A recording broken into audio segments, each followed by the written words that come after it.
Well, this is the biggest game of the tour, forget the Ashes, the Barmy Army versus the Aussie Fanatics. Game of 5 series, the Barmy Army are 3-1 down, so they're doing one better than the actual England team at the minute. They've won a game in Melbourne. Beautiful ground, plenty of supporters.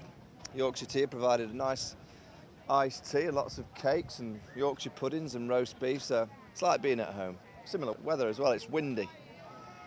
I'm a bit inconsistent, very similar to England's batting on this tour. It's very similar to my golf.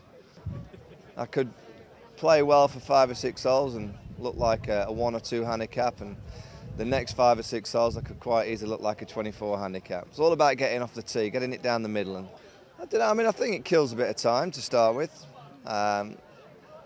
It's hand-eye, it's hitting a ball, very similar to cricket. Right, cricket's a moving ball, golf's a static ball, but it's still the same. I think swings are different. I think swings more these days in T20 cricket are getting more similar to golf, with straight arms, long back swings and big follow-throughs, where it used to be the rocking motion in cricket. I think it's becoming more like golf in T20, so you can understand that combination. I don't know, it's a routine. Golf's a routine, isn't it? Batting's a routine. You know, you go to the crease with exactly the same routine, you deliver it over and over again and you become a consistent batsman. I think golf's exactly the same. You just get a routine in your head and you just keep repeating it, and before you know it, you become quite consistent. I haven't found my routine yet, by the way, but I guess that's why cricket and golf are very similar. And also, sport, it's competitive. You can take anyone on for a few quid, plenty of banter. It's like being out in the middle with the sledging. You know, I think that's why cricketers love the game.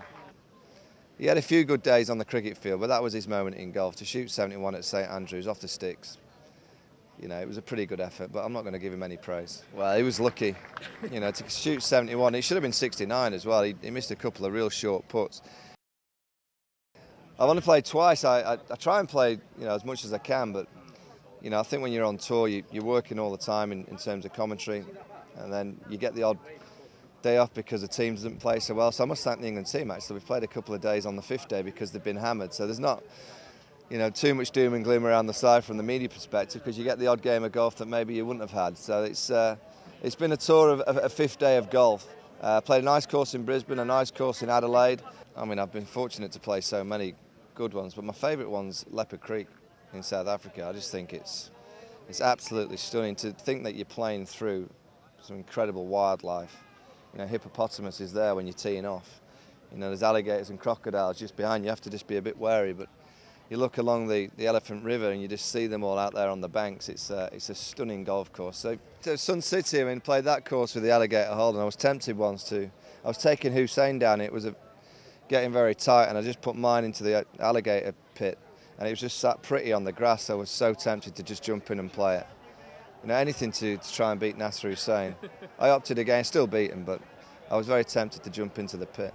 Wide, on his knees, the bowler, the captain, he'll be in shock. I mean, I've been to the Masters 3 times now. I have to say, watching and walking around, following Westwood's a better experience than stood in an interview room at the end of the day's play, waiting for them to come off the course, and you see from the scorecard that they've had a bad last few holes, and you have to ask them about it. No, I prefer actually sitting and watching, and the ice creams are nice at the Masters, and the lager, it's all $1. So you go through those shacks and everything's $1, so you get a Magnum, a pint, a Sarnie, all for $1 a piece. So it is the best sporting venue, because there's no corporate, no phones. You know, everyone that's within those, you know, grounds of the Masters are there to watch golf. There's no them and us. You know, Bill Clinton will be walking by you, Michael Jordan. You know, I think that's what sporting occasions should be like.